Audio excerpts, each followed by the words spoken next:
अस्सलाम वालेकुम, welcome to my channel. आइए देखते हैं कि आज हमारे किचन में क्या बनने जा रहा है। लेकिन ठहरिए ज़रा, please don't forget to like, share and subscribe. Thank you. आज हम बनाने जा रहे हैं अरवी गोश्त। बहुत ही लजीज ये सालन बनता है और सर्दी का मौसम है, अरवी का सीज़न है, तो फिर ऐसे में अरवी गोश्त ना बनाया जाए कैसे हो सकता है। तो फिर आइए शुरुआत करते हैं और तैयारी करते हैं ये मज़ेदार सा सालन बनाने की। पिछली काफ़ी वीडियोस में मैंने आपको डिफरेंट तरीके से सालन बनाना सिखाया।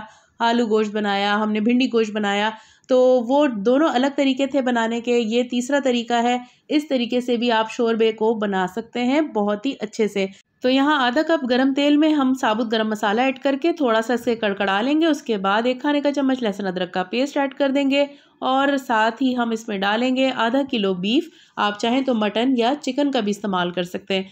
तो गोश्त हमने बहुत अच्छे से धो लिया था और उसके बाद हमने इसको गरम तेल में डालने के बाद इतनी देर तक फ्राई करना है कि इसका कलर चेंज हो जाए।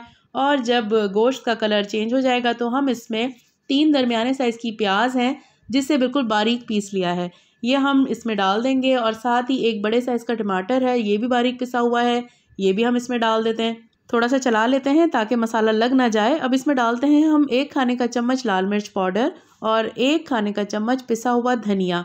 मिर्चें आप अपने हिसाब से कम या ज़्यादा कर सकते हैं। आधा चाय का चम्मच इसमें डालेंगे हम हल्दी और साथ ही हस्बे ज़रूरत नमक। तो ये सारी चीज़ें हमने डाल के इसमें इसको अच्छे से चला लेना है और आंच को मीडियम रखना है ताकि मसाला जले ना। ज़रूरत पड़े तो पानी का हल्का सा छींटा आप दे सकते हैं। तो ये देखिए कुछ इस तरह की सूरत निकल के आएगी। रोगन अलग हो जाएगा, मसाला दरदरा सा हो जाएगा।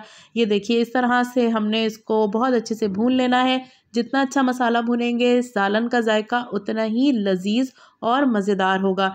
अब हम क्या करेंगे कि इसके अंदर 1 से 2 कप के करीब पानी ऐड कर देंगे क्योंकि हमने कुकर को बंद करना है। और पानी डालने के बाद हम इसमें उबाल आने का इंतज़ार करेंगे। उबाल आ जाएगा तो हम कुकर का ढक्कन लगा देंगे। और बड़े का गोश्त है इसलिए 15 मिनट में ये गल जाता है। तो यहाँ पर हम इसकी स्टीम निकाल देते हैं और जब स्टीम सारी निकल जाएगी तो हम इसको खोल के चेक कर लेते हैं।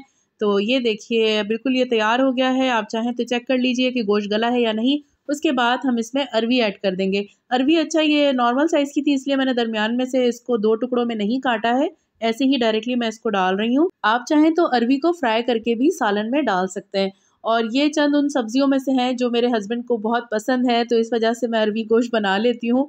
बस ये ज़रा सी देर में गल जाती हैं। उसके बाद आपने चूल्हा बंद कर देना है। थोड़ा सा बिल्कुल पिसा हुआ गरम मसाला डालना है और ये देखिए रोगन वापस आ चुका है चूल्हा बंद करने के बाद। हरी मिर्च और हरे धनिये से गार्निशिंग कीजिए, नींबू निचोड़ के खाइए और तारीफ वसूल कीजिए। अपना रखिएगा ख्याल। फिर मिलेंगे किसी और रेसिपी के साथ। तब तक के लिए अल्लाह हाफिज़।